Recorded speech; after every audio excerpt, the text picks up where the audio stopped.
Bon dia. Bon dia. Seguim amb la programació prevista. Us presentaré la taula redona que hem preparat des del Congrés. Es diu, porta per títol Llavors, els ancoratges ferms per construir l'escola valenciana. Els ancoratges ferms per construir l'escola valenciana. Seguint en la ponència anterior, havia pensat, per introduir el tema, per aquesta necessitat d'aquests ancoratges, donar un parell de dades. Recordareu l'any passat, algun ponent anterior ha dit, van saltar les alarmes, sobretot a Catalunya, i recordareu que van eixir publicades dades de la pèrdua de parlants. També es va afegir una notícia que va eixir al Levante de la pèrdua de parlants del valencià. Tot plegat sumava més d'1 milió de parlants que hem perdut en els últims 20 anys. Clar, les dades les podem creure o no, podem investigar més o no, però senzillament el dia a dia el que observem als corredors dels centres és que els alumnes entre ells parlen castellà majoritàriament, als patis i pels corredors. I clar, jo això ho observé des de Gandia, però ho he preguntat a companys en altres zones, resulta que la resposta és la mateixa, per tant sembla que és una realitat. I jo ho veig en secundària, però ho he preguntat en primària i també passa. Per tant, les dades deuen ser certes, evidentment, no? I en tot cas, també observem, només cal mirar al teu voltant, com segueix havent una deserció lingüística bestial, no? Parelles de 30 anys que els dos valencianoparlants parlen els fills en castellà. Per tant, davant d'això sí que hi ha autors que parlen d'emergència lingüística, i no sé si per això o no hi ha bones notícies en el sentit que hi ha experiències i treballs de gent molt valenta que va en la línia de posar-li remei. Em va fer gràcia quan Vicent Romans, que era qui havia d'estar fent això, estic així substituint-lo i ja em perdonareu, però m'ho han encomanat a última hora per qüestions de salut i per tant em va fer gràcia quan m'ho va dir perquè jo acabava d'explicar als meus alumnes el tema de Llull i la cosa que més gràcia els feia era aquesta combinació de tasca intel·lectual acadèmica amb l'activisme. I aquest és el fil conductor que mou els tres ponents d'avui, aquesta combinació entre tasca acadèmica i intel·lectual i aquest activisme pel valencià. Passo a presentar-los ràpidament. A l'extrem esquerre de la taula tenim a Vicent Brotons, llicenciat en Filologia Hispànica i Orientació Valencià, diplomat en professor d'EGB, ha estat professor d'EGB en la dècada dels 80, coordinador i assessor per a l'ensenyament de valencià entre els 80 fins als 90, coordinador i professor de cursos de lingüística valenciana i la seva didàctica a l'ICE de les Universitats de València i d'Alacant, assessor de llengües del CEFIRE, professor de valencià d'ensenyament secundari i professor del Departament de Filologia Catalana de la Universitat d'Alacant. En l'actualitat és professor titular del Departament de Filologia Catalana de la Facultat d'Educació de la Universitat d'Alacant, membre de la Unitat per l'Educació Multilingüe, que dirigí entre el 2007 i 2014. Té diverses publicacions per a l'ensenyament en diferents nivells i de material didàctic. Ha participat en congressos, destacar que va participar en el primer congrés d'Escola Valenciana, estem en el 6è. Articles publicats sobre el bilingüisme, ensenyament de llengües, didàctica de la llengua en diferents mitjans, diferents revistes especialitzades i després molts treballs també sobre Fuster o Enric Valor, sobretot Enric Valor, d'exposicions, treballs d'investigació, divulgació, etc. I és autor del blog Sense immersió no hi ha plurilingüisme al País Valencià. I destaca l'últim punt, el que us deia abans, activista i agitador cívico-cultural de sempre. El segon ponent al seu costat que ens acompanya avui és Raül Morillas Román, de formació acadèmica llicenciat en Filologia Catalana per la Universitat d'Alacant, un postgrau en Arts Visuals per la Universitat d'Elx, ha estat professor de Valencià, Llengua i Literatura en diferents centres de tots els països catalans, per tant coneix realitats de tot el domini lingüístic. Com altres experiències també, per això que comentàvem abans, coautor de guies didàctiques per al teatre a l'aula, coautor de llibres de text i voluntari, activista, voluntari de l'Associació Juvenil Gent Jove d'Elx, col·laborador amb una ONG a Colòmbia, a Culco, i membre fundador i membre actiu de la plataforma Professorat Valencià del Baix Segura, El Sud trenca el silenci. I, per últim, al meu costat tenim a Hermini Segarra Marín, mestre de primers ensenyaments des del 77 en l'Escola Normal de Castelló, professor d'EGB de Matemàtiques i Ciències Naturals, mestre de valencià en els anys 80, professor especialista en educació ambiental, dedicat a la docència en l'EGB, educació primària i primers cicles de l'ESO, formació del professorat, assessor del CEP de Castelló, director del Centre d'Educació Ambiental Aula de la Mar de Benicàssim, participa en projectes educatius de renovació pedagògica des dels anys 80, també múltiples publicacions en revistes especialitzades, premsa i divulgació, membre del Moviment de Renovació Pedagògica Escola d'Estiu de Castelló, membre de la Comissió Organitzadora del Museu Pedagògic de Castelló. Com dic, remarca la característica de l'activisme per la llengua.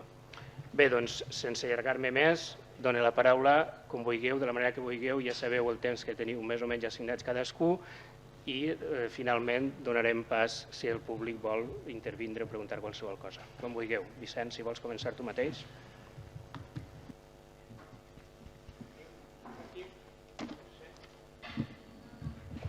I ara sí. No va? La llumeneta està encesa. Ara sí? Sí. Me l'aprope millor. Molt bé. Doncs bon dia. Moltes gràcies a l'Escola Valenciana per haver-me convidat a aquesta taula redona, allargada, que mira cap al passat i que comparteix amb Hermini, Raül i Vicent, però no el Vicent original que havia d'estar, el meu estimat Vicent Romans, que per motius de salut no ha pogut estar, tot i que va ser ell el que em va dir que jo havia d'estar en aquesta taula. Me va insistir en la necessitat de que fora jo, de que parlara d'una cosa com és la web, i vaja, molt gustosament estic ací. S'ha dit que vaig participar en el primer congrés, mirava estos dies el llibre del primer congrés i veia, no ho sé, una foto fantàstica, un senyor que li eixia el cabell des d'ací, cap arrere, un poquet més fosc que el que porta ara i més quantitat.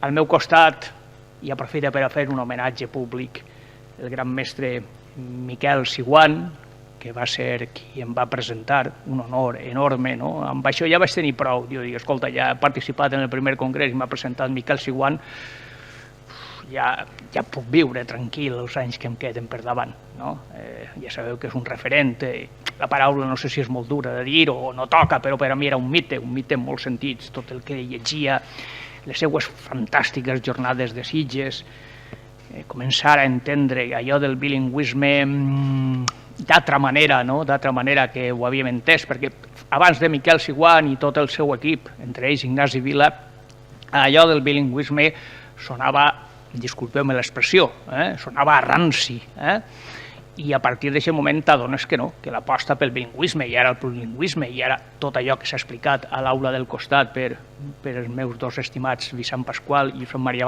Baldaquí demostra que no, que això és estar en la cresta de la ona de la modernitat educativa. Molt bé, aprofito per, ja dic, homenatjar-lo, ja fa molts anys que ens va deixar, i aprofito també, si em permeteu, per a fer un homenatge a una persona que ens va deixar fa pocs dies, i jo crec que és un context inevitable. Parlaven d'activisme, un gran activista cultural que va començant fent allò que sabia fer molt bé i després es va dedicar a fer activisme cultural sobre allò que feia també.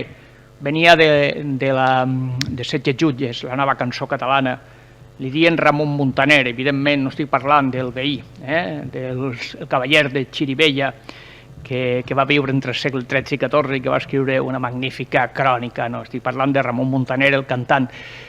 i què millor manera d'homenatjar-lo que fer una cosa que ell feia també. Jo el que passa és que no la faré cantant perquè canten molt malament, si no cantaria, perquè jo aquesta cançó l'he cantada moltes voltes, col·lectivament.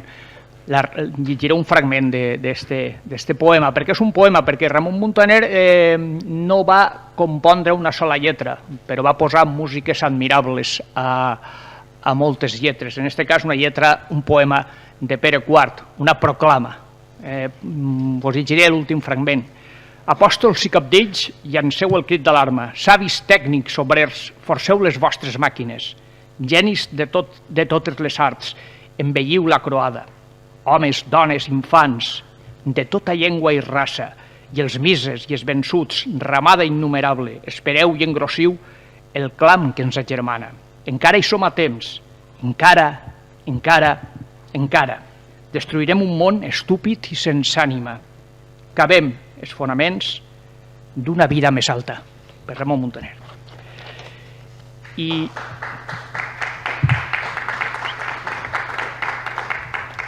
ara sí, ara ja enceta la meva intervenció, m'he autorrobat uns minuts que no he parlat de la UEM, Unitat per a l'Educació Multilingüe de la Universitat d'Alacant, de la que encara soc membre. En aquests moments està en una situació incipient, però encara funciona, encara se programen algunes activitats, allò que es proposa es fa sempre. Jo parlaré del període que pense que va ser un dels períodes més actius, del període en què jo vaig estar al front de la UEM, que se correspon al 2007-2014, conforme has citat. I faré una cosa que normalment és trencar tota mena de protocols. Començaré per les conclusions. Per què? Perquè com he de parlar 15 minuts, al final les conclusions les has de dir de pressa. M'estima més que em tallen quan estiga contant la historieta de la UEM, perquè seria llarguíssima, seria un típic conte de iaio. A mi m'agrada molt contar, som contacontes aficionat, li conte contes als meus nets, vaig a les escoles a contar contes, li conte altre tipus de contes als meus amics que també els agraden, contes que no li puc contar als meus nets, òbviament. Així que començaré per les conclusions. En primer lloc, dic que les institucions educatives del País Valencià, les d'ara i les d'abans, han fet molt poca cosa de les propostes sobre les propostes que vam llançant i suggerir la UEM. Molt poca cosa de les moltes que podien haver fet. El segon diré que la UEM UA, sempre parla de la UEM UA, de la Universitat de Cap, va jugar un paper de reflexió crítica i de formació inicial permanent fonamentals i quasi exclusiu en algun període. Des de l'àmbit universitari, lògicament, també havia alguns referents en les fires molt importants, però especialment al llarg de la dècada del 2005 i 2015. Que la UEM de la UA es va sentir molt valorada per Escola Valenciana, sempre ens hem sentit molt acollits per Escola Valenciana. Escola Valenciana és la UEM de la UA també, jo estic parlant així en molts sentits d'Escola Valenciana. Hi ha altres col·lectius, entitats, plataformes, institucions, però especialment Escola Valenciana. La mateixa Escola Valenciana, com explicaré, va participar molt activament en totes les deliberacions, elaboracions de documents i l'activitat incessant de la UEM. La UEM va impulsar sense massa èxit, tot siga dit, la creació d'altres organismes semblants en altres universitats universitàries. Jo penso que sense massa èxit, de tota manera en el debat ja podem discutir-ho. La falta d'autonomia i reconeixement orgànic, estructures pròpies i financeres, també cal dir-ho, cal parlar de la pela, si no, no es pot funcionar. I institucional de la UA, a la mateixa UEM, està a l'origen del seu estat actual de postració i inactivitat, estic convençut. No van ser mai un organisme autònom, van ser un organisme sempre dependent. La UA encara no ha resolt aquest problema. Han passat molts rectors, han passat moltes coses i la UEM continua sent un apèndix estrany que té allí la universitat. La UEM, per tant, va funcionar, és lògic, no?, per uns desplegaments de voluntarismes brutals, només explicables per un profund sentit de compromís amb el projecte per un sistema educatiu plurilingüe i vertebrat entorn a la llengua pròpia, el valencià, això que també han explicat Vicent i Josep Maria Baldaquí. El menysteniment que ha rebut la UEM UA per part de les administracions educatives des del seu origen, el 2005, ha estat més que evident. Només poden considerar com un període positiu, jo ho diré així, en aquest sentit, el període del 15 i el 16, que se'ns va escoltar. se'ns va escoltar inclús en documents, com sabeu. I acaba fent una mena de taula reivindicativa, no? Cal una estructura ferma que supere tots els defectes de la UEM, es diga com es diga, té igual, però cal encara, calen aquestes estructures a nivell universitari. Per, entre altres coses, reivindicar amb arguments pedagògico-lingüístics, sociolingüístics i jurídics la supressió, per exemple, de l'exempció, la vergonya de l'exempció. Ho diré públicament i directament. Per exemple, també la qualificació del valencià català, dieu-li com vulgueu, com a llengua del sistema educatiu valencià, i no cap altra. D'entrada, això ha de quedar ja molt clar. No podem estar ballant sempre en la mateixa història, aquesta història de no saber ben bé què és això del valencià en el sistema educatiu. Impulsar, a més, una macroavaluació quantitativa i qualitativa de resultats plurilingües dels últims 10 anys per etapes, titularitats dels col·legis, públics, privats, concertats, àmbits territorials i, en definitiva, conèixer a fons com està la situació del plurilingüisme en el nostre sistema educatiu de manera global. Hi ha estudis parcials molt interessants, enquestes, avaluacions centrades en determinats centres, en determinades comarques, però crec que cal un estudi profund en tot el país. I, finalment, dissenyar un pla de formació obligatòria, inicial i permanent, dic dissenyar i no contradissenyar, com és el que ens ha passat ara, per a estudiants dels graus de mestre, del màster de secundària, que són aquells graus que volen dedicar-se a la docència en secundària i batxillerat, i dels mestres i professors en actiu, perquè dominen fefaentment les metodologies del TILC, el TIL, el concepte de transllenguar, que avui ens han presentat perfectament Vicent i Josep Maria, la idea de bilingüisme dinàmic, etc. Això serien les meves conclusions. I ara, si em queda un poquet de temps, conté una miqueta tota la història, la pel·lícula de la UEM. Quan vulguis em talles, perquè la pel·lícula puc continuar després.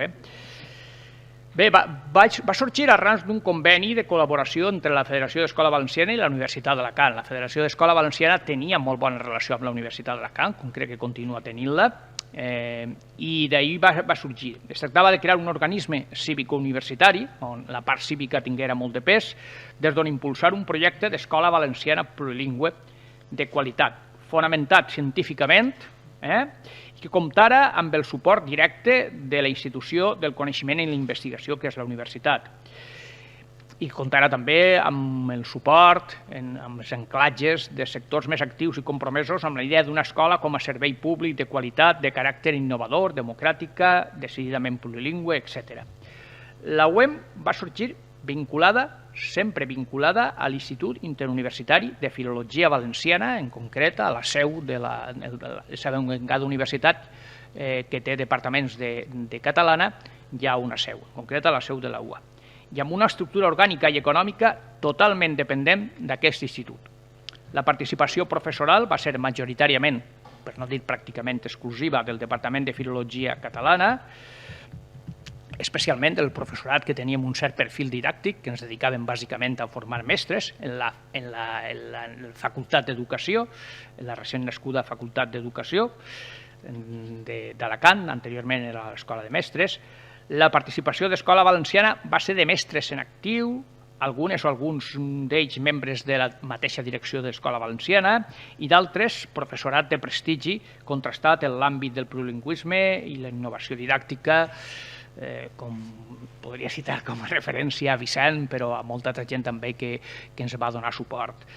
Cal dir que el treball el solíem realitzar alguns membres de la direcció i sovint alguna col·laboració puntual gestionada per Escola Valenciana o pel mateix professorat de la UA. La direcció sempre va recaure sobre un professor del Departament de Catalana a proposta de l'ICE, mai va haver cap conflicte en això. Cap càrrec de la UEM va comptar mai amb cap reconeixement ni econòmic, per suposat, ni tan sols en forma de reducció de crèdits, cosa que és habitual en les universitats. En el nostre cas no, en el nostre cas era un a més, un a més. I cal pensar que l'època activa de la UEM, l'època més activa, permeteu-me que ho diga, entre 2007 i 2012, la UEM suposava una inversió de temps mensual, i us ho puc assegurar, de no menys de 150 hores mensuals de mitjana. a la persona o a les persones que hi treballaven. A vegades havia mesos que dedicaves moltíssimes més, però vaja, de mitjana seria això. La direcció va recaure per aquest ordre en Joan Borja, seguidament vaig continuar jo, en el període que ja s'ha dit, va venir darrere Carles Segura, després de manera interina com a director de l'ICE la va assumir Josep Maria Baldaquí la direcció, posteriorment va estar Eduard Baile i en aquests moments també d'una manera interina el director de l'ICE, Antoni Mas. Les tasques administratives sempre se realitzaven per un pas, és a dir, un administratiu de l'ICE, que en les èpoques de més faena aquesta gent lògicament sí que no ho feia per voluntarisme, sinó que solia ser remunerada, com és lògic. La tasca al front de la pàgina web de la UEM, molt important, i aquesta quantitat de molts té la seva significació, la va realitzar admirablement Josep Maria Baldaquí. I la tasca d'elaboració de documents teòrics de referència que servien després per als nostres debats, especialment li devem a Vicent Pasqual. Va ser fonamental, Vicent va ser fonamental en el bon funcionament de la UEM. Hi ha aportacions d'Escola Valenciana que vull posar-li noms i cognoms. Si m'oblido d'algú, em disculpeu, però aquests dos noms i cognoms els vull dir perquè és imprescindible, Vicent Romans i Jaume Fullana, aportant un treball continuat especialment significatiu. Sense oblidar també les aportacions més parcialitzades però importantíssimes, com no pot ser d'altra manera, de dones com Tudi Torró i Gràcia Jiménez. Totes dues jubilades, Tudi Torró, que va ser en la seva última etapa professional directora territorial d'Educació d'Alacant. Darrerament, el període pre i post-pandèmia, si em permeteu això, bé, post és un dir, no? Pandèmia continuada d'altra manera, no? Han hagut algunes tentatives per rellençar la web sense massa continuïtat, és cert. Jo també ho confesse, jo crec que cal ser autocrítics, no? Jo no he participat directament i, per tant, amb absoluta honestedat, no sé si tindrà ben prompte una projecció socioeducativa o no. Jo desitjaria que així fora, amb el nom de la web o el nom de què fora. Què van fer? Moltes coses. Mireu, la cosa més fàcil hauria sigut presentar-vos l'històric del web de la web, és a dir, un web que teníem potentíssim. No ha sigut possible. I per què no ha sigut possible? Ha desaparegut de la xarxa. Ens han esborrat la memòria històrica de la web. Uns tècnics de la universitat, tècnics informàtics, així de simple. Aquestes són les paradoxes de la hiperinformació. Ja no existim. Si entreu a la pàgina web de l'Institut Interuniversitari de Filologia Valenciana, ahí veureu un logo que diu web, punxeu i vos dirà res de res. Res de res. No estem. Us puc ben bé assegurar que des del 2007, ja, acaba ja, són 2 línies. El 2015, pot ser fins i tot més, va ser el web més complet del País Valencià i possiblement de tot l'àmbit lingüístic pel que fa a la seva actualització. Pràcticament no passaven 3 dies sense que s'incorporaren bibliografies, articles, referents de cursos, de jornades, no només als territoris de llengua catalana, òbviament, sinó tot l'estat espanyol, Europa, arreu del món. És una tasca especialment potentíssima, torna a dir, que realitzava Josep Maria Baldaquí. Jo encara tinc la meva petita memòria, com diria el poeta Estellés, i per això recordo moltes coses. És una petita memòria meua i ben meua només, com jo la nodrisc a ella em nodrix igualment. I des d'aquesta modestíssima memòria he aconseguit recordar algunes coses i acabem amb això, i estan plasmades en un blog que jo privadament vaig muntar, que l'ha citat ell, que es diu així: sense immersió no hi ha plurilingüisme al País Valencià. Si entreu a aquest blog veureu la quantitat de coses que van dir especialment, que les deia jo, però en nom de la web majoritàriament, sobre tot el que va passar en aquell període, que van passar moltes coses. Van fer molta formació, van fer assessorament als centres, van denunciar les polítiques etnocidis dels governs valencians i van fer una cosa molt interessant, que en el col·loqui pot eixir, que van ser les setmanes per a l'educació multilingüe, que van ser autèntics referents per a aquest país que en aquell moment tenia greus dificultats, no per a promoure el plurilingüisme o el bilingüisme, sinó inclús per a promoure la pròpia educació pública. ja sabeu de quin període s'hi parlen. Res més, moltes gràcies.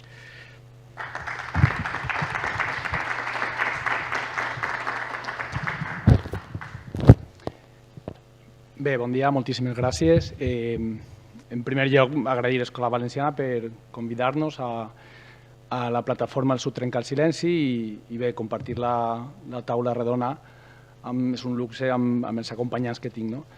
Seré molt ràpid, tampoc vaig a descobrir ara les Amèriques amb el tema de l'exempció. Jo és veritat que volia enfocar-ho una miqueta des de l'experiència abans de l'entrada de la llei de plurilingüisme i és veritat que jo ara personalment estic a Elx, soc d'Elx des de fa uns anys i és veritat que la plataforma la tenim ara en stand-by.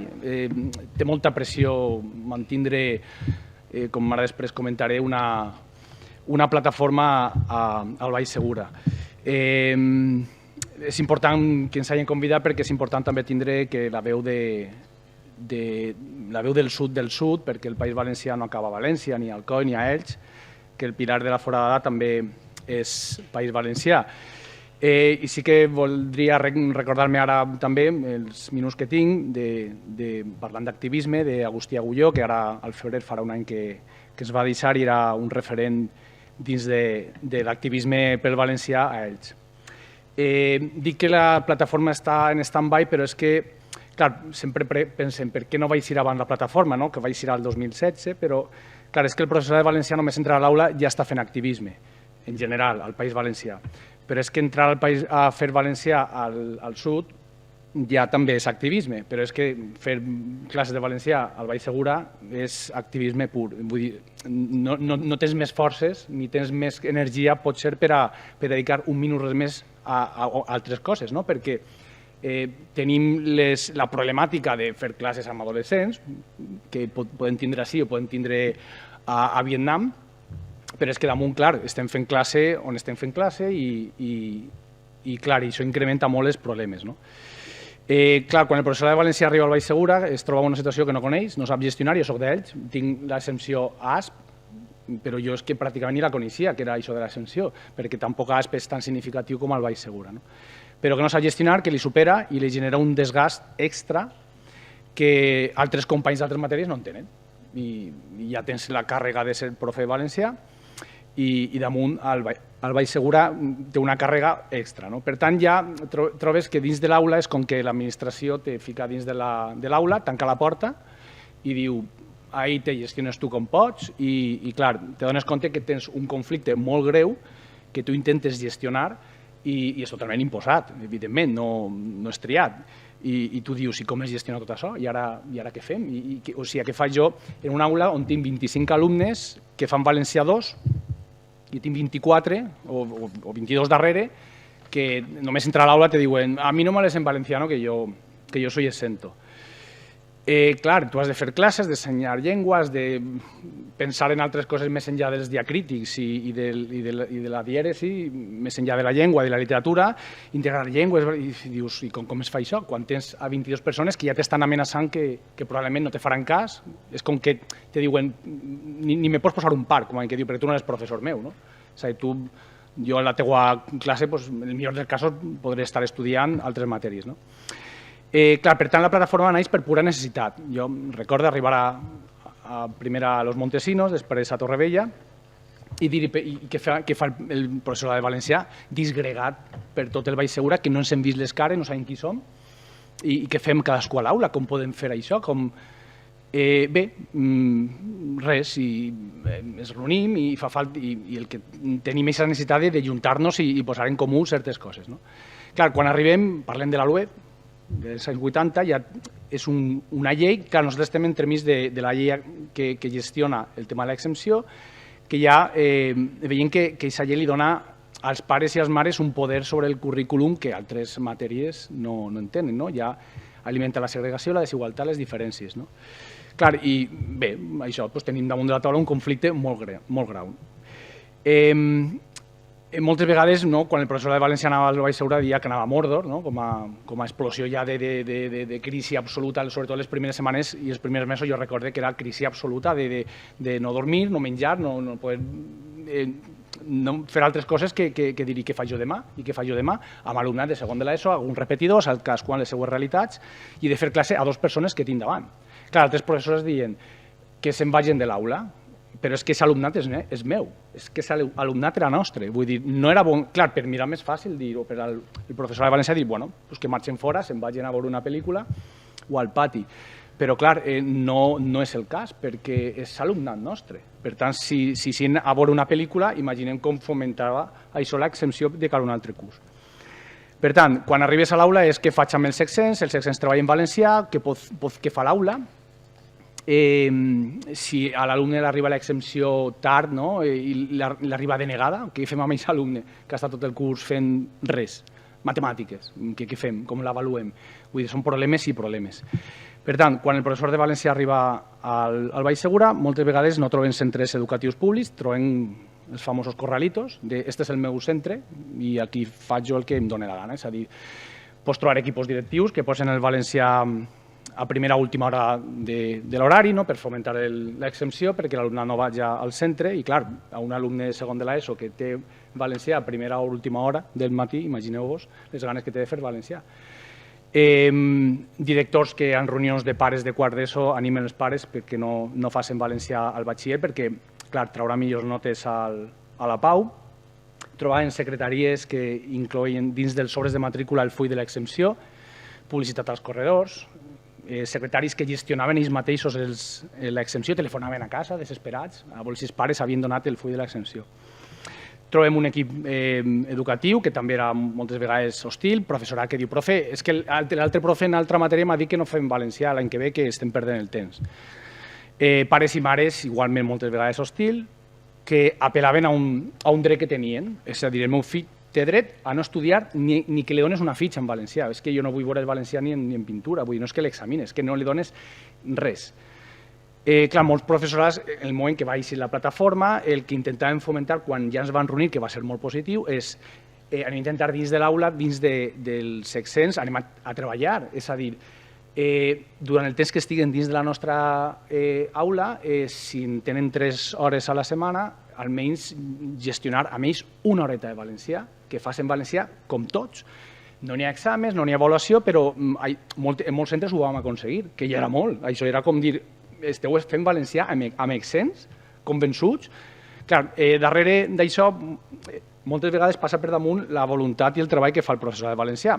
En una entrevista, Vicent Marçà deia al Junt que, de fet, que l'accent és totalment minoritari, això és un bon senyal, que des que estem al govern ha baixat moltíssim el nombre de persones que demanen l'exempció. Clar, dius, home, és que la tasca que fa el professorat dins de l'aula és bíblica. O sigui, hem recuperat alumnat, hem fet, el professorat de valencià ha aconseguit que persones que estan estudiant al Baix Segura facin valencià fins a segon de batxiller, inclús facin filologia catalana. Vull dir, ahir n'hi ha un desgast brutal i molt bèstia perquè aquest professor també té altres matèries i altres cursos i altres històries, no? Afortunadament també tenim pares, sense prejudicis, alumnat que no entén. Imagineu-vos, alumnat que aquests 4 alumnes que volen fer valencià, que els de darrere estan fent vete tu a saber què, i diuen, bé, jo estic fent valencià, vull examinar-me quan fem valencià, i tu has de gestionar els altres 20 i pico, per quan passa un quart d'hora començar amb els 4 que tens, vull dir. Per tant, però tenim alumnat que tenien aquest gust, aquesta atracció per la llengua, i pares també que no entenien que era limitar els seus fills. No parlaré de la LOE perquè la LOE ens diu que sí, que cal conèixer, protegir i fer un ús normal de la llengua, i diu, damunt de la taula, amb l'extensió, com es fa això? O sigui, com anem a protegir la recuperació i garantir l'ús normal? Com anem a conèixer en l'article 1, en el punt A i B? Clar, però és que el punt D i E, que era el que nosaltres al final a la plataforma vam aconseguir fer un document, es van reunir moltes sessions, van fer un document molt important que desmuntaven la LOE, que li van donar en mà a certes entitats polítiques, li van donar a Ximo Puig, li van donar a Vicent Marçà en mà, li van donar a Mònica Oltra, li van donar a l'encarregada també de Podem d'Educació, li van donar a Rufián un dia que va baixar també. Vull dir, van reunir-nos amb congressistes d'Esquerra Republicana a Elx, al Casal Jaume I. Vull dir, van fer 2 congressos de llengua a Oriola, vull dir que van fer moltes coses, però clar, quan ja la LOE te diu que aquesta voluntaritat dels pares que poden triar, és a dir, quan un rebut de l'aigua pot fer que el meu fill estigui fora del sistema educatiu 4 anys, 6 anys, clar, quin sentit té? Clar, parlem d'integració de llengües, parlem de nous models, parlem de... I encara n'hi ha pares que posen damunt de la taula el rebut de l'aigua i diuen el meu fill no farà valencià. Fonamentat, moltes vegades això no ho diem, i diem l'elecció dels pares, d'acord, però no n'hi ha cap raonament ni pedagògic que justifique que el teu fill o la teva filla estigui 6 anys fora del sistema educatiu, que després anirà a la universitat, al mercat laboral, i li necessitarà el valencià, i clar, i la reflexió que en aquest moment farà el xiquet és m'imponen el valenciano. No t'imponen el valenciano. Has estat fora del sistema educatiu 6 anys, clar, te crea una contradicció, li crea un rebuig molt evident, perquè als 20 i pico d'anys posa't a estudiar valencià i troba-te el seu. També és veritat que si entrem en això, jo no vaig entrar en el debat però estudiar la teoria de l'evolució, que la Terra redona o el sistema reproductiu també és una amenaça pels meus pares, no? Però què fem? Es fem també exents de les classes de ciències naturals? Per tant, la pregunta que nosaltres ens fèiem quan vam arribar, deien, i com es gestiona això? Si parlem de pedagogia, si posem l'alumnat al centre d'atenció, que és el que fa el professorat de secundària i fa el professorat de valencià quan tria ser professor de valencià, clar, no hi ha manera d'entendre tot. I actualment amb el nou sistema, amb el plurilingüisme, pitjor encara, perquè són exents del valencià, però després tenen X hores de matèries en valencià. És a dir, xiquet que pot fer educació física en valencià, però després en l'hora de valencià és exent. O sigui que això encara ha complicat més la situació surrealista. Jo sempre ho he dit, és que això li contes a un professor, a un pedagog de Vietnam i te diu com és possible que què, fonamentat en què, però clar, moltes vegades quan entràvem a l'aula veus això. Ui, punyeta, a veure si... Veiem això, no? Veiem això, però fonamentat en una realitat que deia, bé, la llei està del meu costat, no n'hi ha més debat, vull dir, el meu fill és que ni te l'apropes, no? És a dir, no intentes... I després els fills moltes vegades baixaven l'atenció i quan realment veien que davant tenien una oportunitat, un professor que volia fer i sabia fer i què tal, moltes vegades els ganivets s'amagaven, no? Bé, també tenia exemples dels fulls que anaven repartint entre els pares i entre ells mateixos els pares i bé, podríem analitzar-los, jo com a filòleg m'agrada això de les preposicions en mayúscula, recibirán clases en valenciano i tindrà un examinarse en valenciano, aquestes mayúscules en les preposicions són molt significatives, però bé, molts es queixaven sempre quan intentaves traure damunt de la taula el problema és, però què passa amb l'anglès? Realment, aquesta és la preocupació, amagaven el discurs, o s'amaga el discurs, i què passa amb l'anglès? I el castellà tampoc s'aprèn a soles. Però i l'anglès? Realment, aquest atac frontal cap al valencià és per l'anglès? Evidentment, jo crec que la resposta està ben clara. Clar, damunt la web deia aquesta incorporació progressiva.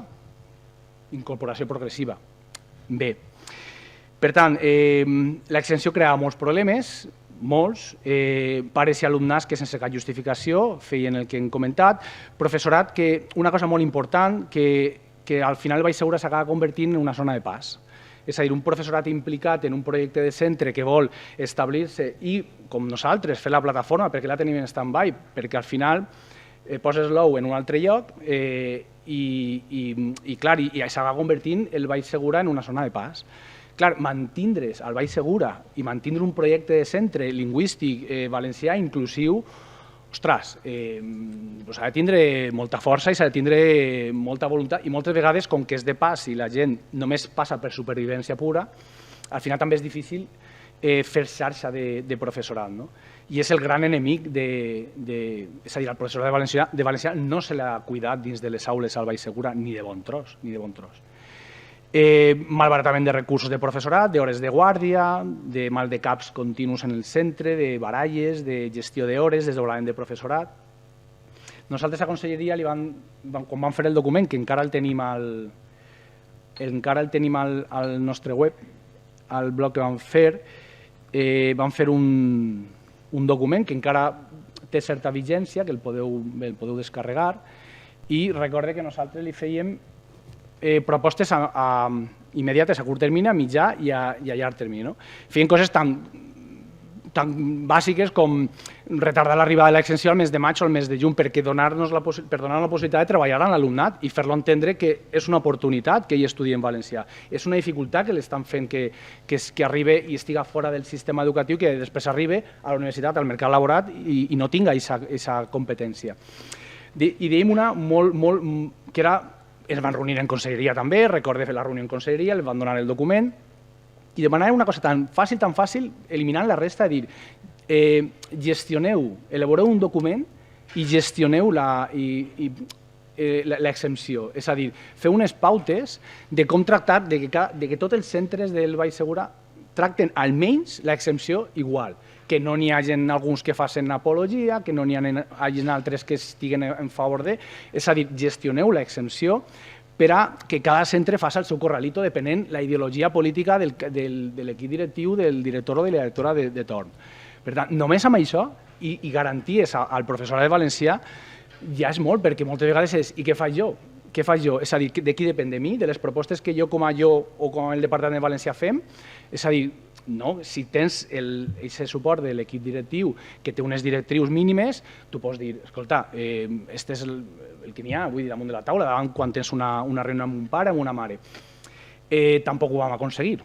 Recorda aquest curs de cara al curs vinent que arribaren unes pautes a cada centre, no van arribar i clar, i al final quedava cada professor dins de l'aula bé, mira, gestionant-se com pot.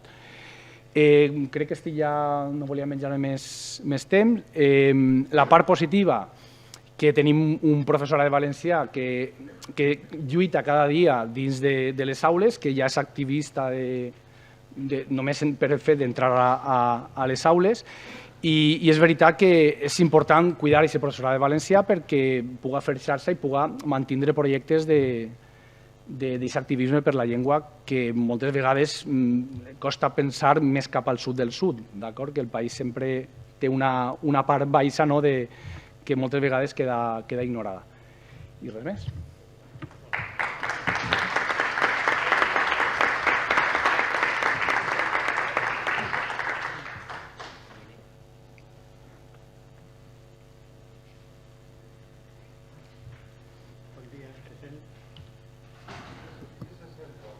Ara?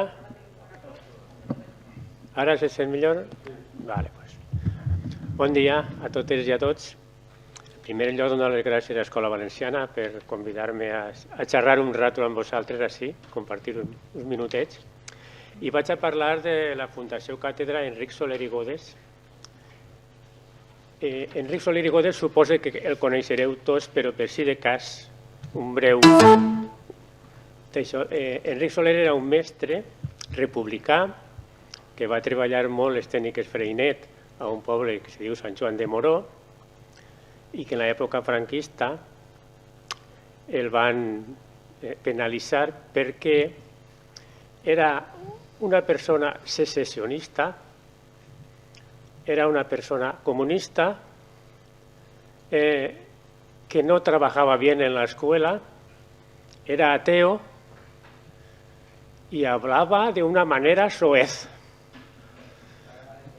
Bé, no el van afusellar perquè tenia amistats bones, si no l'haveren afusellat. Però sí que el van castigar en 2 anys i després el van enviar fora. I li van prohibir ja utilitzar les tècniques Freinet, parlar en valencià i tot això que ja sabeu. I el van fer pols com a mestre.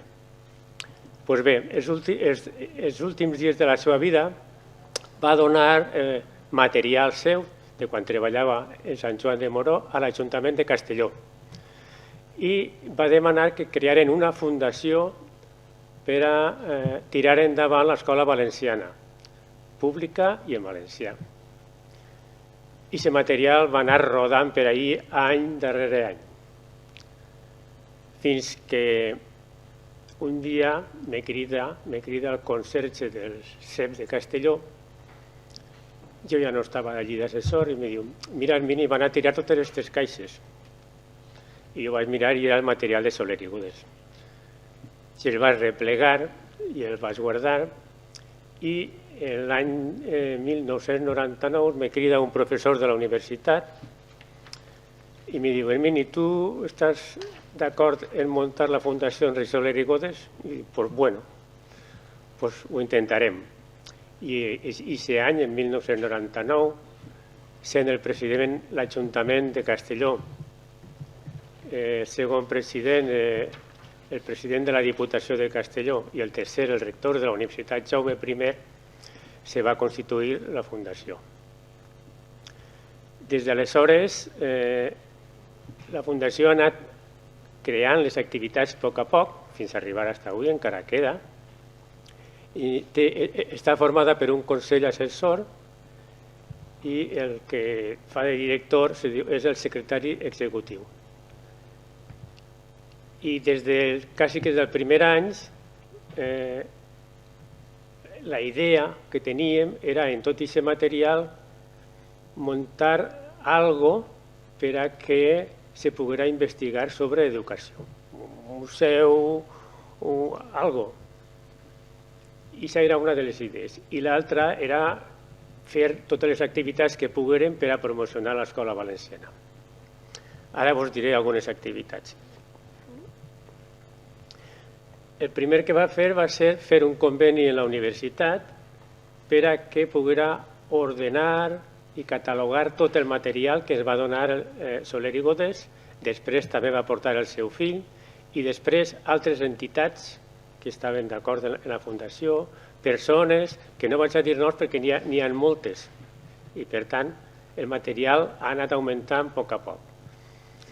La Universitat Jaume ha catalogat i li ha creat un espai a la biblioteca en la 5a planta que podeu visitar sempre que vulgueu.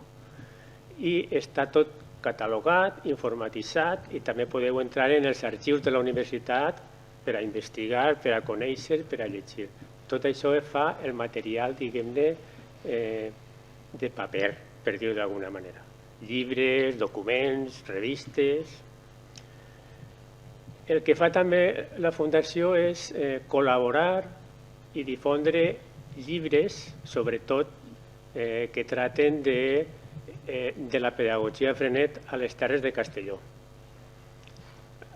Quan hi ha un llibre, quan el proposen, si estan d'acord, en seguida posen els diners i el publica la Universitat Jaume I.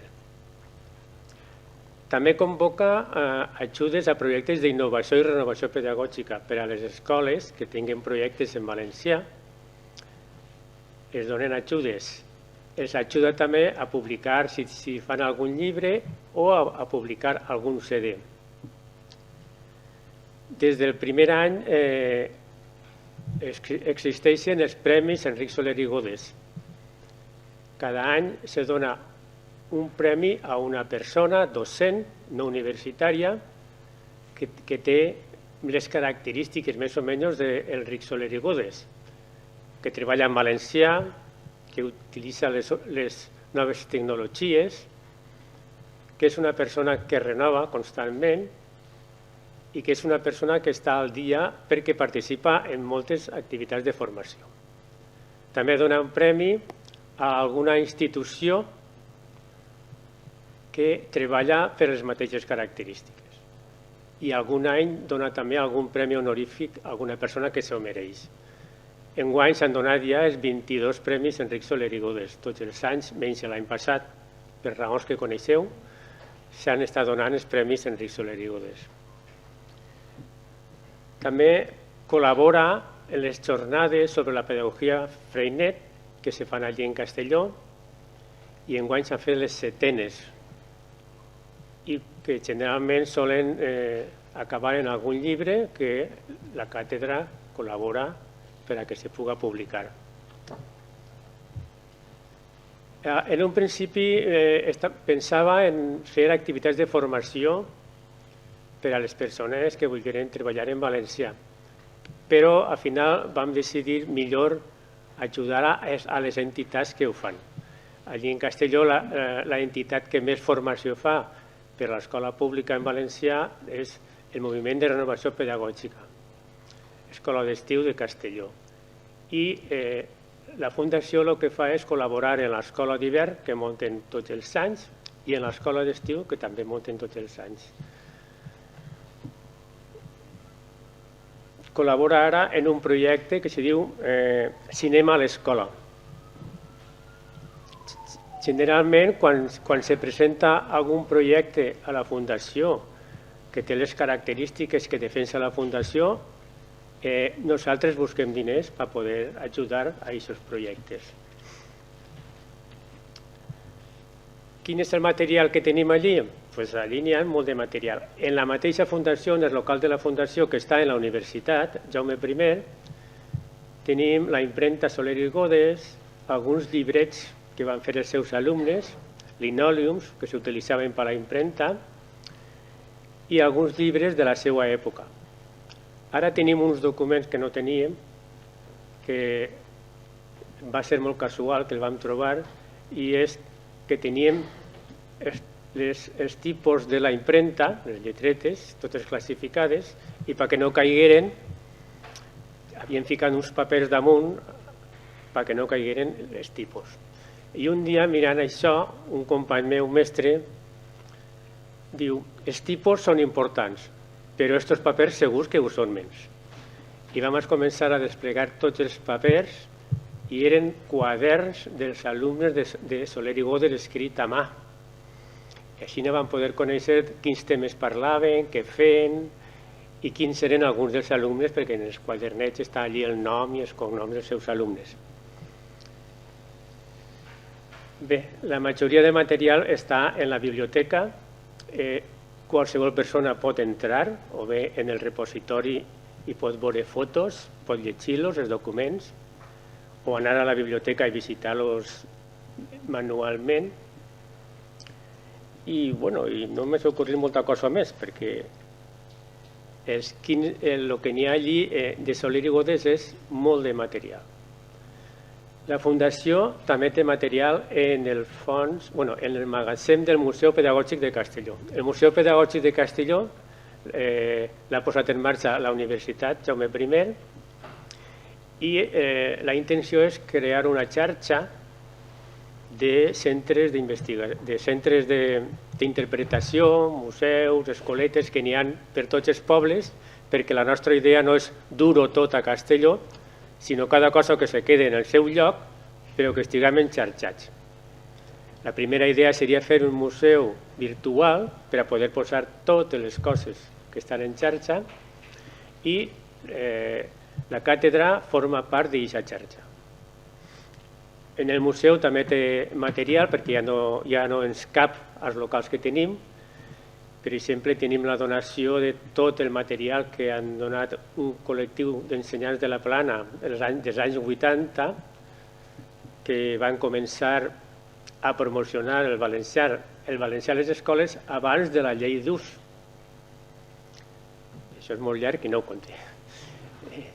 També tenim la donació del mestre, no sé si me'n recordaré, la meva edat, això és molt ruïn.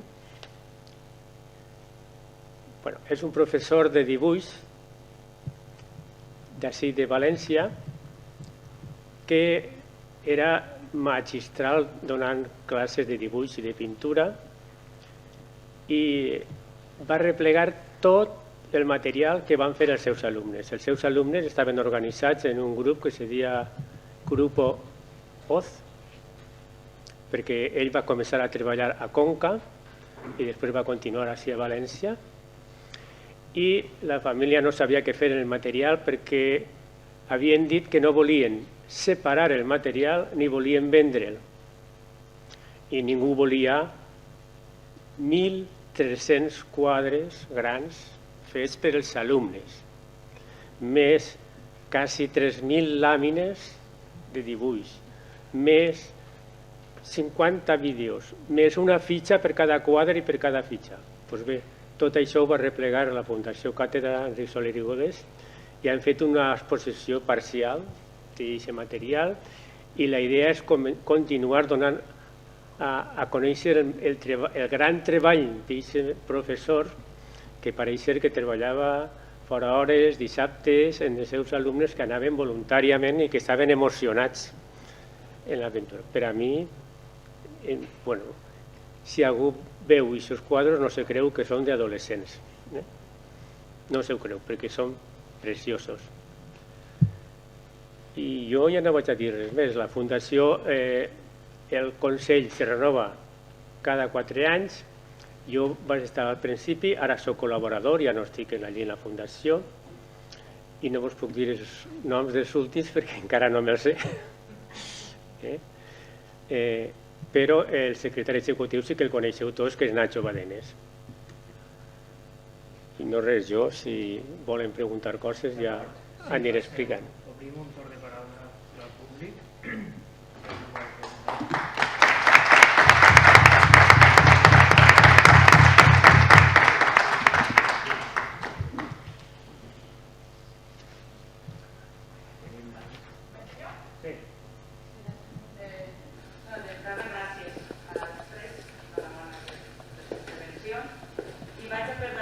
Veu.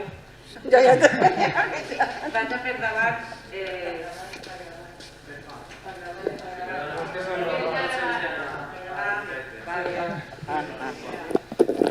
L'enhorabona als professors del Sud, si m'ho permeteu, els altres 2 ponents, perquè ens sembla increïble la tasca que feu al sud del sud. Volia fer-te una pregunta a tu, Raül, i perdona perquè potser és que m'he absentat i m'he perdut part de la teua intervenció, però entenc que en algun moment la plataforma haurà preguntat per què encara està vigent l'exempció, i disculpeu-me la ignorància perquè és que jo no ho entenc. I l'altra és com s'aplica el nou decret en els centres on hi ha exempció al valencià. Com podeu conjuminar tot això? Sí, gràcies per la pregunta. Clar, en principi l'exempció necessita l'aprovació de l'ESCOR, entenc, i està a la web. Per tant, mentre aquest article no es derogue, continua vigent. Vull dir, no n'hi ha més. Tampoc té més història. Vull dir, no té més història i és tan complex com això, perquè en principi necessita la majoria de l'ESCOR per eliminar aquest article. I jo entenc que és el gran l'os dur de conselleria i entenent que implica derogar aquest article i eliminar l'exempció, és a dir, que no n'hi hagi opció de jo perquè estic en un territori castellanoparlant que el meu fill pugui no fer valencià, és una pedra molt gran, però crec que sempre ho hem dit des de la plataforma, és difícil, és complicat perquè el context no és fàcil. Vull dir, la imatge, això és també una miqueta banalitzar, però és veritat que moltes vegades el discurs va per aquesta via, que no n'hi ha debat, és a dir, no n'hi ha ganes d'escoltar per una part, siguin pares, siguin fills, siguin X directius, i a voltes és complicat, però és que no n'hi ha una altra, perquè damunt de la taula n'hi ha poc debat. És a dir, n'hi ha poc debat en el sentit que no n'hi ha res que pugui fomentar l'exempció, que afavorís l'exempció a l'alumnat valencià. Més enllà de mi hijo no quiero que haga valenciano, porque yo soy castellano y me voy a Murcia a comprar. És que no tenim més. Jo no he escoltat en 4 anys que he fet classe al Vall Segura, no he escoltat més raonaments. I punt, i no n'hi ha més discussió. Però les llengües, l'aprenentatge, ser bilingüe per accedir a l'anglès, si tant importa l'anglès, i evidentment és important, i consideren que és important per a la formació dels vostres fills, és bo que siguin bilingües, res, que no. Clar, aleshores continua perquè no n'hi ha majories, o no n'hi ha voluntat, o n'hi ha una por, o n'hi ha com d'altres coses, no?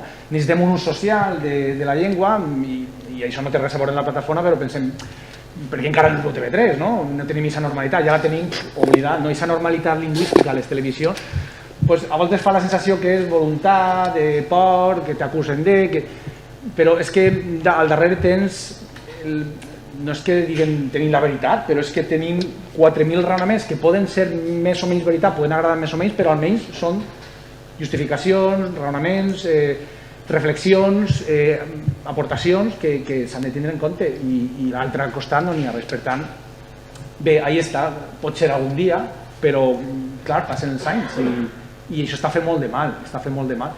Clar, han d'aprovar una llei.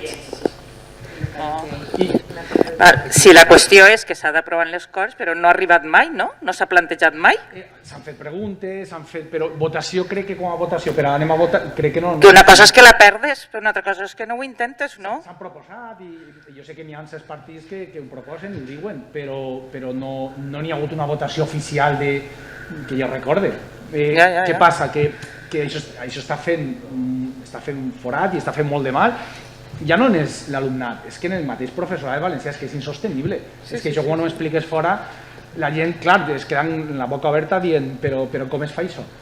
Clar, amb el tema, amb la nova llei de plurilingüisme, és veritat que jo porto ja 4 anys fora del Baix Segura i sí que he anat preguntant i imagina, la incoherència és tràgica.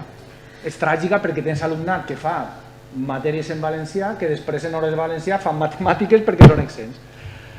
I tu dius, vull dir, més complicat encara, més sense sentit, més tràgic, més incoherent, i sempre nosaltres ho hem enfocat, sempre ho hem enfocat des de la plataforma. De fet, el document que tenim, desmuntem o tot el que raonem, sempre ho feien des del punt de vista més pedagògic, com a docents que som, com a professors de llengua, i no n'hi havia manera de com sostindre l'exempció a 2021.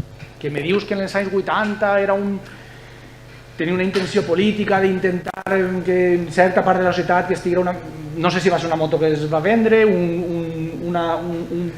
no ho sé, però se li va donar molt de poder, creiem, a una part de la societat que en altres coses no es planteja. I altres matèries no la tenen.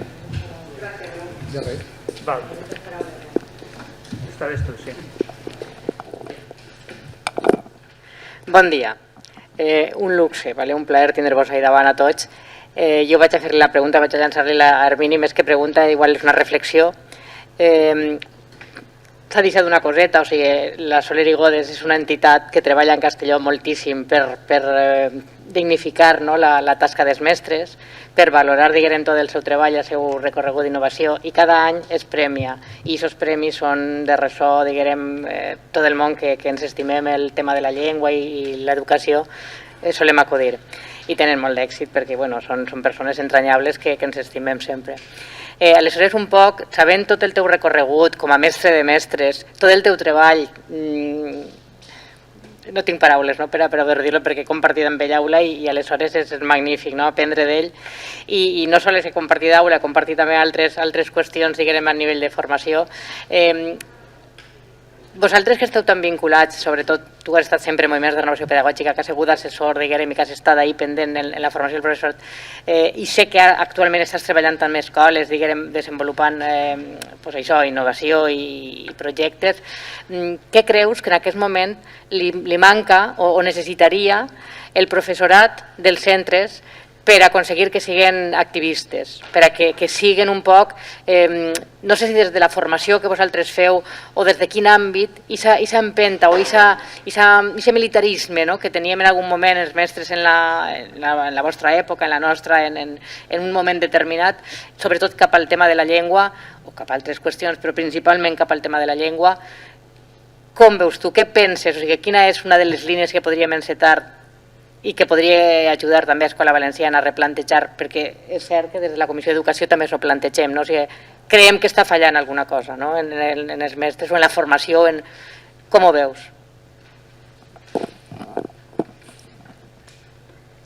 Bueno, jo ara ja fa 2 anys que no vaig per els centres perquè ja estic jubilat una miqueta i jo el que veig en el valencià és el que veig en general en les escoles.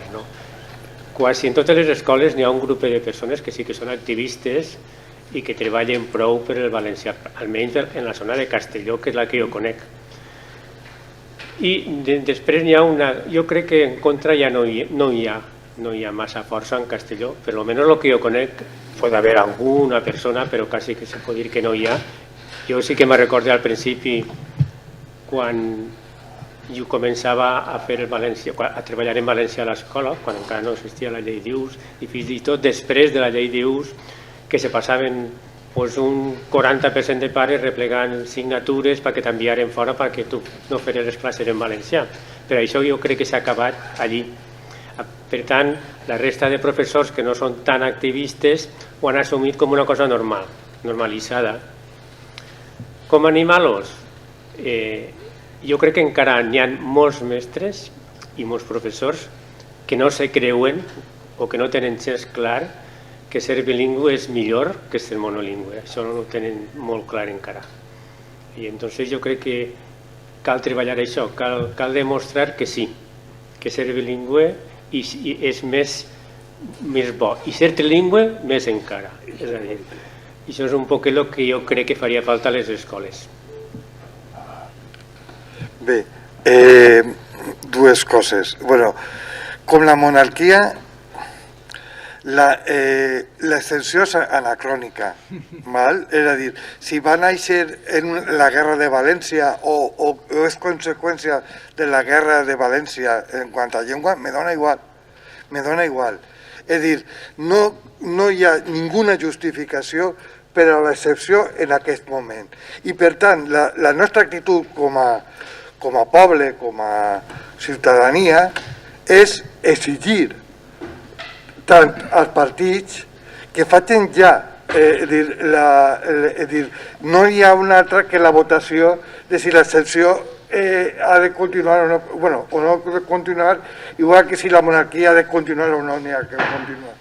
I això està en les nostres mans. No puguem, tu dius, cal llevar l'excepció del sobre de matrícula. Què rotllo de matrícula? Hi ha que llevar l'excepció. I no n'hi ha que lluitar per veure de què manera anem a complicar a les famílies l'excepció, tal. No, l'excepció fora. I si hi ha algun partit del Botànic que no ho té clar, doncs que ho diga. I a partir d'ahí, la ciutadania tindrem l'oportunitat de votar-los o no votar-los. És a dir, se fa l'excepció en anglès? N'hi ha alguna, en algun moment n'hi ha alguna persona que diu no, a mi no m'interessa estudiar anglès o que el meu fill aprenga l'anglès. Si no existeix això, què rotllo m'estàs contant de l'excepció en valencià? Com tu dius al principi, és a dir, que és l'única assignatura en la que els pares tenen l'opció de triar o no triar. No se trien ni matemàtiques, ni biologia, ni no sé què, ni l'anglès, per favor. De què estem parlant? No puguem continuar reduint, a veure com compliquem la vida. Això va anar fora, com algun dia suposa que la monarquia anirà fora, que no té sentit, és anacrònica. Bé, perdona, no és ni pregunta, és una reflexió, val? Disculpa, res. Nosaltres, quan dèiem d'eliminar l'exempció dels sobres, nosaltres li donàvem tot, li volíem donar tot mossegadet a conselleria, és a dir, demà no vas a derogar l'exempció, som conscients, quan ens reuníem, van dir, demà no ho faràs, però almenys facilita el treball al professorat de valencià, almenys estigues al seu costat, i al seu costat és que si el professorat de valencià se tanca l'aula i fa política lingüística i fa apta, tu no vagis per darrere fomentant, permetent que n'hi hagi centres que tingués el secretari que se'n va amb el sobre en els seus moments de l'esmorzar, se'n va a portar el sobre de l'exempció perquè un pare diu que no podia.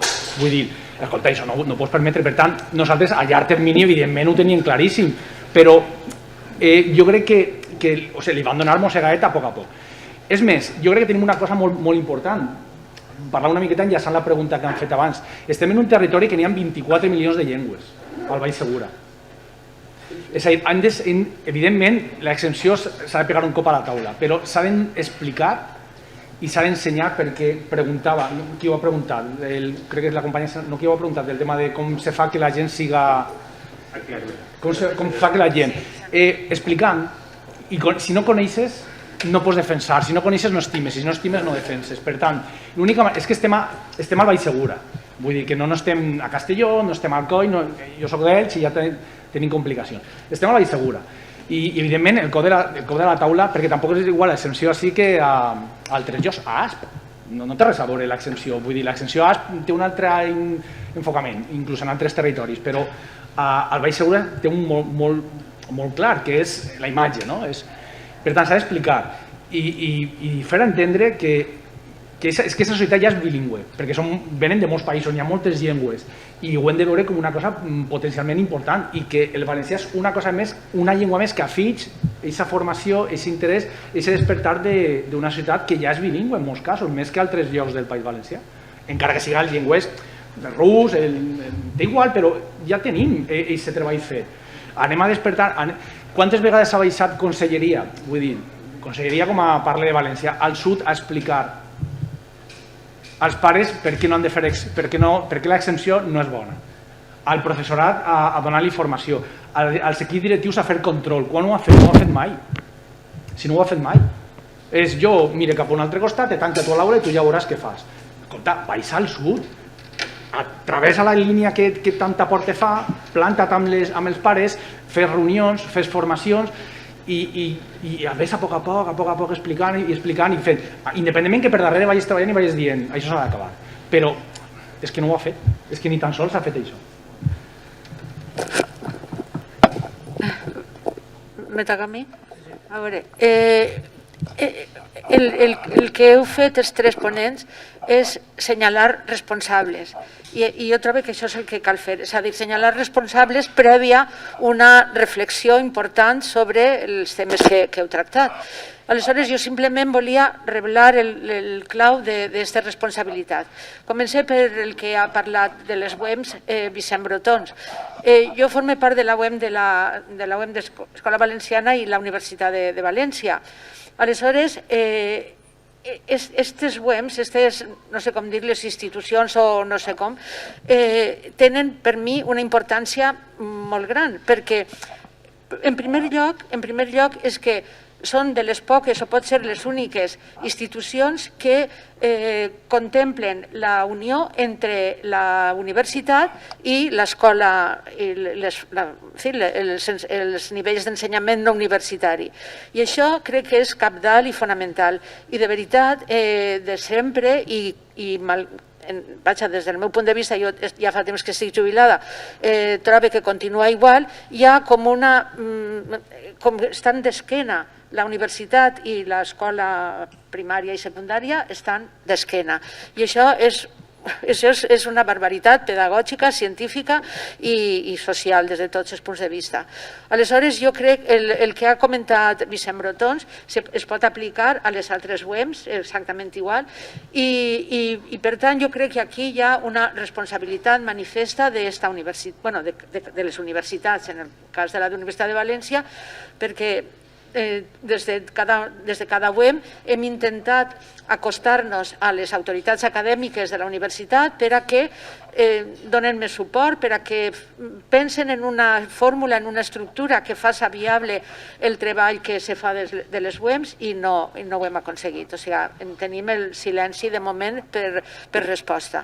Aleshores, això simplement crec que ha de quedar clar i ja ho ha dit Vicent, però simplement és revelar-ho, que aquí hi ha una responsabilitat de la universitat.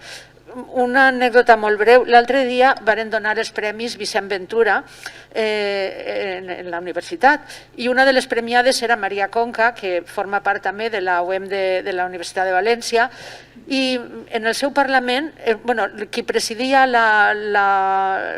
l'acte era la vicerectora de Política Lingüística i alguna cosa més que no me'n recordo.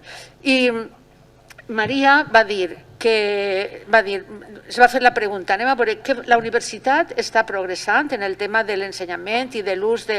l'ensenyament és l'ensenyament reglat, però en la funció, per dir-ho d'alguna manera, en la normalització del valencià, i la resposta va dir ella, és que no, és que malgrat les coses que es diuen, malgrat tot el que hi ha, en la universitat, al si de la universitat no hi ha cap progrés en cap sentit.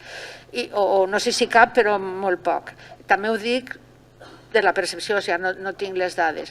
Aleshores, la vicerectora li va contestar que era molt difícil progressar, era molt difícil anar endavant en aquests temes i era molt fàcil retrocedir. Bueno, pues tanto gusto, o sigui, molt bé per l'aclariment, però això ja ho sabíem. I ja està. I després, en el cas del Baix Segura, que ha parlat l'altre ponent, doncs és evident també, com ja has dit, que hi ha una responsabilitat manifesta de l'administració educativa que no entra a... És veritat que és difícil i tot, però clar, a veure què fem. Ja està. No, només vull dir que la Universitat d'Alacant ja hem firmat un nou conveni amb la UEM, que hi ha nova junta directiva, que estem ja treballant, portem 4 reunions. Jo és que just forme part de la UEM des que tu vas deixar fins a l'actualitat.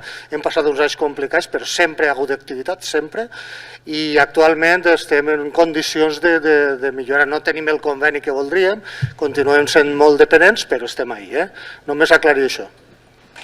A veure, és que la Universitat de València també estem ahí, també estem reunint-nos i també estem fent el que podem, però això no treu que hauríem de tindre millors condicions, més suport i que quede clar que hi ha alguna cosa que està treballant conjuntament amb l'Escola Valenciana, que representa l'ensenyament no universitari. Bé, la veritat és que ha sigut una sessió magnífica i simplement m'agradaria comentar 2 coses i una referent al Baix Segura, i és que tot el món es pensa que el plurilingüisme, l'educació plurilingüe, és un tema de didàctica, de metodologia, etc. I és un acte de política lingüística. Com a acte de política lingüística vol dir que cal fer coses a banda de dissenyar currículums o d'emetre algunes propostes pedagògiques. I l'altre tema, que està absolutament relacionat, és que l'he dit allí fa uns minuts, és el tema de la política lingüística de les famílies que existeix, que és cada vegada més forta i que en general ve influïda per ideologies lingüístiques en aquests moments, com tu has dit, absolutament obsoletes. Per exemple, este és l'idioma de l'Estat i este és el por mis huevos, que dia allí, és dir, és el que ha d'aprendre el meu fill. Això és la ideologia de l'estat-nació, un estat, una llengua, que en aquests moments ni els conserges de les facultats de polítiques admeten ja aquestes afirmacions. L'altre dirà que el valencià és una llengua rústega, és una llengua que, diguem-ne, està poc desenvolupada per a que pugues aprendre disciplines no lingüístiques i fins i tot bona literatura amb ella, i l'altre el dirà que és poc útil, etc. Tot això són coses que en aquests moments les pots desmuntar en un instant. L'altre et dirà, perquè pensa que el bilingüisme és de rics i no dels pobres, que tu, si parles castellà, aprendre anglès et fa bilingüe, diguem-ne, consistent, eficaç, i no és que no té problemes, sinó que t'enriquís, però si el que et fas bilingüe és amb el valencià, immediatament ja venen problemes mentals, dificultats d'organització cognitiva, etc. Cosa fàcilment desmuntable. I l'altra és la ideologia que diu que és que els alumnes s'incorporen el valencià al currículum, això lleva temps, sostreu temps per a l'aprenentatge, diguem-ne, de les llengües importants que són el valencià i l'anglès, que és el model fraccionari del bilingüisme que hi ha Vicent Brotons i allí ja l'hem eliminat. Les llengües no estan separades en el cervell, sinó absolutament unides. Quan n'ha pres 2, la tercera l'ha pres fàcilment i la quarta més fàcilment encara. Què vol dir això? Que s'ha de fer una política de promoció del valencià rigorosa, honesta, cognitivament exigent i que s'adapte a la manera de veure i d'entendre que tenen els pares, perquè els pares no són males persones, alguns sí. Vull dir que el 10% de tots els grups humans són males persones. Però en general són persones que volen el bé dels seus fills i volen escoltar i saber. I cada vegada que van a un centre, si se'ls explicara durant mitja hora o 3 quarts, és dir, exactament què vol dir ser plurilingüe, què vol dir el valencià, quins avantatges econòmics, fins i tot econòmics té, que et permet recórrer tota la catalanofonia, poder treballar, Per què no es fa això? Per què no es fa? És que al final els pares se'ls té por, a nivell, diguem-ne, macro i a nivell fins i tot d'escola, perquè de vegades no sabem justificar per què fem les coses. I això és el que ha de canviar. I els mestres són importants, els més importants de l'educació plurilingüe. Només us diré un detall. És dir, vaig anar a contar el guardià de l'anell a Benejúzar, que allò és línia, tu sabràs que allò és línia dura. En una de les edicions del guardià de l'anell vaig aconseguir que posaren la música.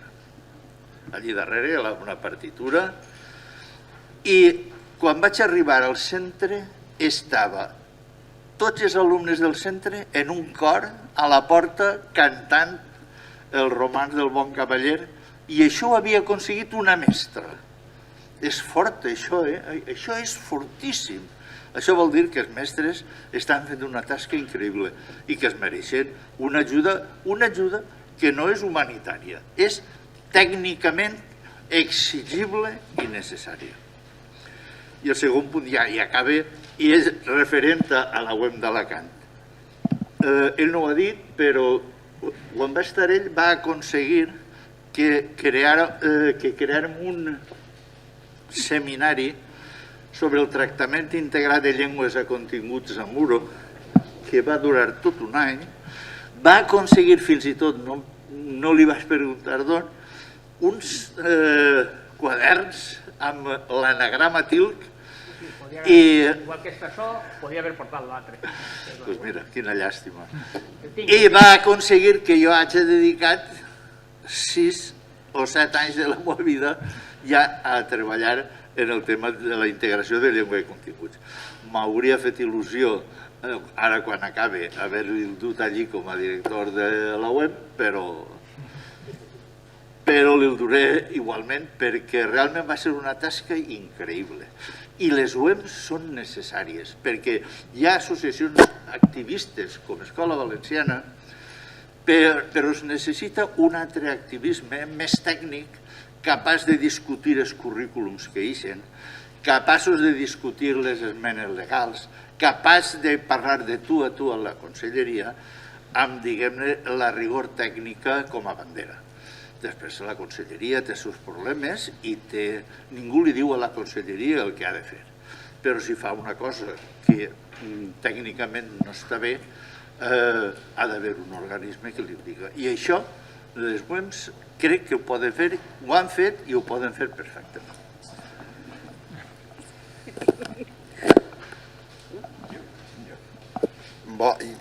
Jo un poc donar-vos les gràcies per la vostra intervenció i donar-li molts ànims a Raül, no? Perquè jo vaig estar destinat allà al Baix Segura al voltant del 87, per ahir, no? I vaig veure com se feu l'explicació del desplegament de la LUEP en aquell moment. M'hauria agradat que estigués així precalp, no? I que ell era assessor de València en aquell moment, en el Baix Segura. Tots eren membres de l'STPB. Jo vaig tenir una acollida dels companys amics del sindicat molt bona i anàvem a predicar poble per poble a Rojals, a Sant Miquel de Salines i amb la gent prestigiosa de l'Esté del Baix Segura, que ha sigut sempre un referent, i de moltes lluites i de moltes batalles, entre elles defensem el Segura, no? I s'omplien les sales de reunions en aquells mestres i nosaltres ajudàvem una mica a explicar tot això que ara Vicent explicava, no? Però després, he estat en una permanent sindical, vaig haver d'entrevistar-me amb algú de la conselleria que escoltés, perquè era una demanda dels companys que m'acolliren també i que defensaven que calia formació. Vicent ho ha dit, Vicent Brotons, cal un pla de formació coherent més enllà de la capacitació lingüística, molt més enllà. Però això ja fa temps que tu i jo ho hem parlat.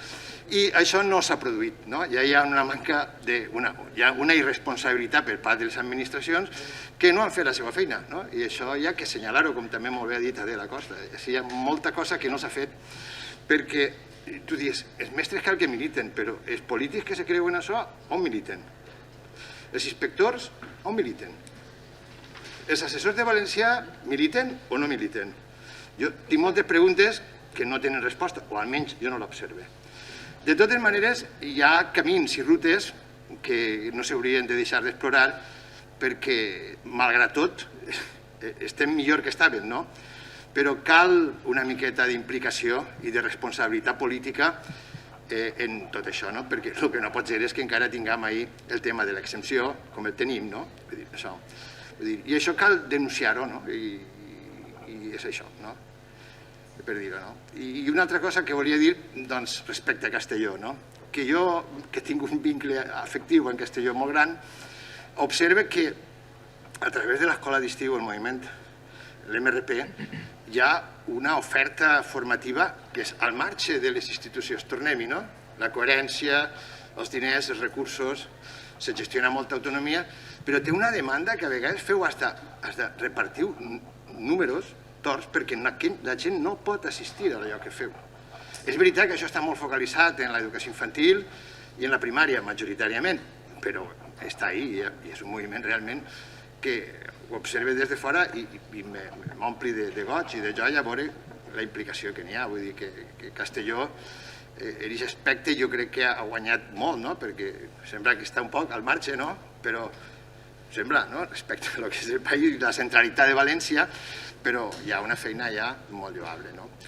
I dir-vos també que el moviment fariner d'Escola Popular i Àcies ha fet tota la donació del seu material històric a la Fundació Soler i Godes, que està ahí també per consultar-ho, i que això ho hem de tenir en compte per si algú pensa algun dia desfer-se o no saber què fer en alguns materials importants, la càtedra Soler i Godes i l'arxiu pot ser un element important per a recopilar la nostra memòria, ja que tenim això i no tenim de moment altra cosa.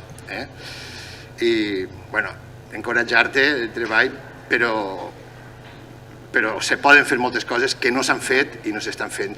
I allò que reivindicaven els companys era això, que es trobaven en una solitud immensa, en una manca de recolzament i en una sèrie d'incoherències que havien d'haver resultat que s'han anat dificultant per tot el creixement d'aquesta ideologia de Ciudadanos i companyia, ara Vox, i el PP, que sempre ha estat en eixe clau.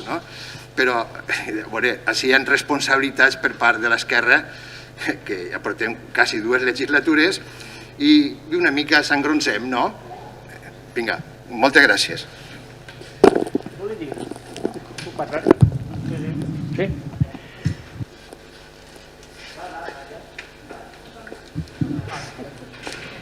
Deia Joan Fuster, agafant les paraules de Vicent Pasqual, que la política que no facis tu la faran contra tu.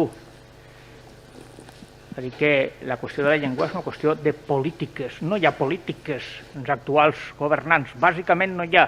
Bé, sí hi ha una, la política de l'estruç. Però els altres sí, és que vindran després perquè vindran, perquè les urnes faran que vinguen. Vosaltres ho sabeu, no? Han començat ja una sèrie de municipis, jo us ho dic perquè vos porteu el pitxeret d'aigua gelada a casa, no? A demanar que Alacant siga ciutat de predomini lingüístic castellà. Així de fàcil, és a dir, que siga com Oriola, com Albatera, com Elda, la meva Elda, la que està al costat de ma casa, que vos podria contar alguna anècdota tan sucosa o més que les del Baix Segura. Jo vaig escriure fa 2 anys aquest article, poc cas se l'ha fet. I si Vox i el PP tingueren raó? Perquè vegem, com es pot sostindre que Alacant és un terme municipal de predomini lingüístic valencià? Què és com ho expressa la LUEP? Des del punt de vista del sentit comú de la gent del carrer, pensem en el que ve de la gent del carrer. De cap manera. Alacant no és un municipi de predomini lingüístic valencià. Però qui diu això? Però és que podríem dir el mateix de 15 municipis de la província d'Alicante. De 15. Els més importants, demogràficament. Aneu en compte, els més grans. No serà que la LUEF és tan obsoleta en això i moltes altres qüestions que senzillament no és una llei lingüística per al segle XXI? Aquest és el gran problema que tenim. Tenim una llei insostenible, és a dir, no podem defensar en un instrument que es va fer escolteu, i des d'ací el meu homenatge particular a Ciprià Siscar, perquè va fer la llei que es podia fer en aquests moments, però aquesta llei cal modificar-la. Com jo explico moltes voltes sobre la Constitució, que la Constitució espanyola vigent té el sí d'un 9% de ciutadans que viuen a l'estat espanyol. Els altres ja s'han mort o no la van votar o Déu sap què van fer. La majoria se van morir. Jo soc dels més joves que va votar la llei d'ús ensenyament del valencià i soc un vell, soc un autèntic... O sigui, vaig votar en contra de la Constitució espanyola, però soc un vell ja, suposa que ho acceptem això, no? Doncs la llei li passa una cosa pareguda a aquesta llei. Clar, amb aquesta llei a la mà, tranquils, quan arriben la capgiraran i augmentaran el nombre de municipis. O fem política nosaltres, o la faran contra nosaltres. I estos sí que la faran, Estos no es tallaran un pèl, sense cap tipus de problemes. Preneu nota i que prenguen notes que hagin de prendre nota, evidentment.